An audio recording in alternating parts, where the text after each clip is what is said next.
యాగాలు చేస్తే వర్షాలు పడతాయని ఒక ప్రభుత్వంగా ఎట్లా నమ్ముతుంది? వ్యక్తులుగా వాళ్ళు వాళ్ళ ఇష్టాలకు ఏదైనా చేసుకోవచ్చు, అది వాళ్ళకుండే స్వేచ్ఛ. కానీ ఒక ప్రభుత్వంగా ఇలా అన్సైంటిఫిక్ అప్రోచ్లో వెళ్ళడాన్ని మీరు ఎట్లా చూస్తారు?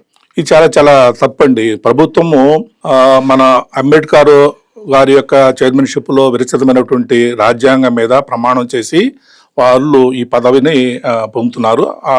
ఆ యొక్క మినిస్ట్రీస్లో వాళ్ళు ప్రభుత్వాన్ని నడుపుతున్నారు.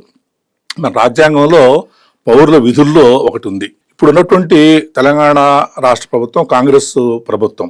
ఈ కాంగ్రెస్ ప్రభుత్వానికి ఒక తాత్వికులు ఎవరండి? ప్రథమ ప్రధాని పండిట్ జవహర్లాల్ నెహ్రూ గారు.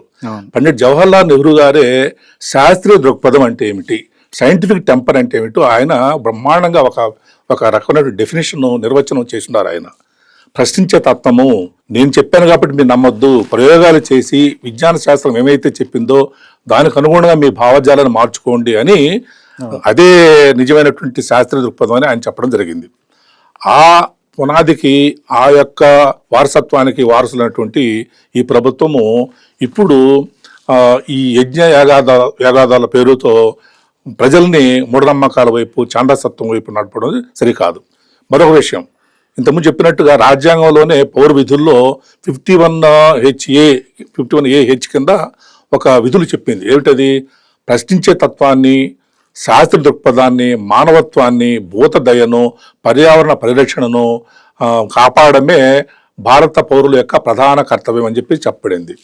మరి అటువంటి రాజ్యాంగం మీద ప్రమాణం చేసి పదవులు పొందినటువంటి చీఫ్ మినిస్టర్ అయినా, లేకపోతే మినిస్టర్ ఆఫ్ ఇరిగేషన్ అయినా కూడా వాళ్ళు ఏం చేయాలి? ఈ కర్తవ్యాన్ని వాళ్ళు ప్రజలకి చేరవేయాలి. కాబట్టి వరుణ యాగం పేరుతో మీరు యజ్ఞయాగాదాలు చేస్తే ఈ యజ్ఞాలకి, వర్షానికి ఏ రకమైనటువంటి భౌతిక సంబంధం ఉన్నట్లయితే మీరు చేస్తే దాని శాస్త్రీయ పునాది ఉంటే మేము కూడా ఆమోదిస్తాం. కానీ యజ్ఞం ఏం చేస్తారండి? మీరు కొన్ని సమిధులు వేస్తారు, దాని మీద నూనెనో లేకపోతే తేనెనో లేకపోతే నెయ్యో వేసేసి కాలుస్తారు. కాల్చినప్పుడు ఏమవుతుంది? ఒక మంట, ఎలాగైతే ఇంధనం మండితే, ఎండు కర్రలు మండితే పొగ, అగ్ని ఎలా వస్తుందో అలాగే ఈ సమిధులు వేసినా కూడా అదే రకమైనటువంటి కార్బన్ డైఆక్సైడ్, కొన్ని ఆక్సైడ్లు, కొంత నీటి ఆవిరి అది వస్తాయి. కొంతమంది ఈ సూడో సైంటిఫిక్ ఆస్పెక్ట్ చెప్పేవాళ్ళు, కుహనా శాస్త్రాన్ని అవలంబించే వాళ్ళు ఏం చేస్తున్నారంటే, వాళ్ళు కొన్నిసార్లు పెద్ద పెద్ద పదవుల్లో కూడా ఉంటారు. వాళ్ళు ఏం చెప్తారు? యజ్ఞయాగాలు చేసినప్పుడు వచ్చేటువంటి కొన్ని ధూళి, కొన్ని వాయువులు అలా పైకి వెళ్ళిపోయి ఆ మేఘాలను చలబరిచేసి అక్కడి నుంచి వర్షం తీసుకొస్తుంది అని చెప్పేసి చెప్తారు. దాని గురించి వేదాల్లో ఉంది అంటారు. వేదాల్లో ఉన్నటువంటి విషయం వేరు. ఆ వేదాలని వాళ్ళకు అనుకూలంగా అన్వయించుకొని చెప్తున్నటువంటి భాష్యం తప్ప నిజంగా వేదాల్లో ఆ రకంగా లేదు. వేదాల్లో పూర్తిగా ప్రశ్నలే ఉన్నాయి. అది ఎందుకు వస్తుంది, ఇది ఎలా ఉంది, అక్కడ ఎలా ఉంది, ఇక్కడ ఎలా ఉంది అని చెప్పి చాలా చాలా విషయాలు వేదాల్లో ఉన్నాయి. సరే, వేదాల్లో ఉన్నటువంటి అన్ని కూడా శాస్త్రీయతకు నిలబడకపోవచ్చు. ఇప్పుడు ఇంతకుముందు చెప్పినట్టుగా వర్షాలు రావడానికి అసలైనటువంటి శాస్త్రీయ కారణాలు ఏమిటో మేము చెప్పాము. ఈ శాస్త్రీయ కారణాలకి, యజ్ఞయాగాదుల్లో వచ్చేటువంటి ఈ వాయువులకి ఏ రకమైన సంబంధాలు లేవు. పైగా ఈ వాయువులు కొంత దూరం పోయిన తర్వాత ఇవి మళ్ళీ మిగతా కార్బన్ డైఆక్సైడ్, ఆక్సిజన్, నైట్రోజన్ ఈ వాతావరణంలో ఉంటాయి. అందులో అవి కలిసిపోతాయి, ఒక పొగలాగా ధూళిలాగా కలిసిపోతుంటాయి. అంతేగాని మేఘాలు అనేటువంటి ఏదో మన ఇంటి పైకప్పుల మీదనో ఈ 100 స్టోరీ అపార్ట్మెంట్స్లో ఉండేది కాదు. అవి కొన్ని కిలోమీటర్ దూరంలో ఉంటాయి. అంతవరకు ఈ యొక్క యజ్ఞయాగాదాల్లో వెలువడేటువంటి వాయువులు వెళ్ళి వాటిని చల్లబరుస్తాయనేటువంటిది లేదు.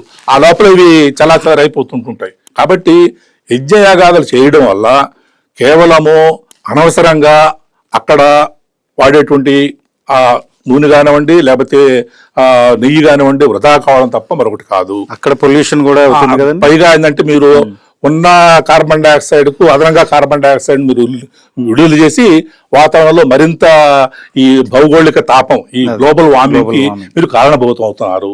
ఏ మంట అయినా సరే, అవసరమైన మంట అయితే మనం ఇంట్లో కిచెన్ లో బర్నర్లు వెలిగిస్తామండి, వంట చేసుకుంటామండి, ఎల్పిజి గ్యాస్ మండించుకుంటాం, తప్పదు అక్కడ. అది కూడా కార్బన్ డైఆక్సైడ్ వస్తుంది. కానీ అది విడుదలైతే ఎంతో కొంత మేరకు గ్లోబల్ వార్మింగ్ కి కారణమవుతుంటుంది. మనం వాహనాలు నడుపుతుంటాం, ఎంతో కొంత మేరకు కారణభూతం అవుతుంది. అవి తప్పనిసరి మన జీవితంలో అంతర్భాగం. అవి ఇది జీవితంలో ఎలా అంతర్భాగం? ఈ యజ్ఞాలు చేయకపోవడం వల్ల ఏ రకంగా మీకు ప్రమాదం ప్రభుత్వానికి కానివ్వండి, ప్రజలకు కానివ్వండి. కాబట్టి అనవసరంగా చేయడం కరెక్ట్ కాదు. మరొక మంచి ప్రశ్న కూడా మీరు అడిగారు. ఏంటి, ఇప్పుడు రేవంత్ రెడ్డి గారు అలాగే ఉత్తమ కుమార్ రెడ్డి గారు ఈ యజ్ఞాగాదుల కార్యక్రమంలో పాల్గొనడం అనేటువంటిది సరికాదు కదా, వాళ్ళకి ఏమైనా భావాలు ఉంటే వ్యక్తిగతంగా మాత్రం చేయాలి తప్ప పబ్లిక్ గా ప్రభుత్వాన్ని రిప్రజెంట్ చేస్తున్న వాళ్ళుగా చేయడం correct కాదు.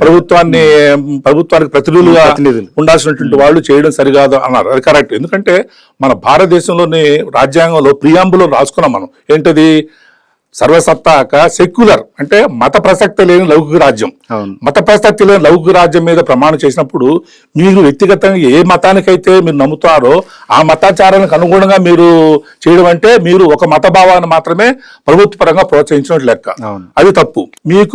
మీకున్నటువంటి ఆ మత భావాలకు మేము వ్యతిరేకం కాదు. జన విజ్ఞాన వేదిక ప్రజల యొక్క మత భావాలను గౌరవిస్తుంది.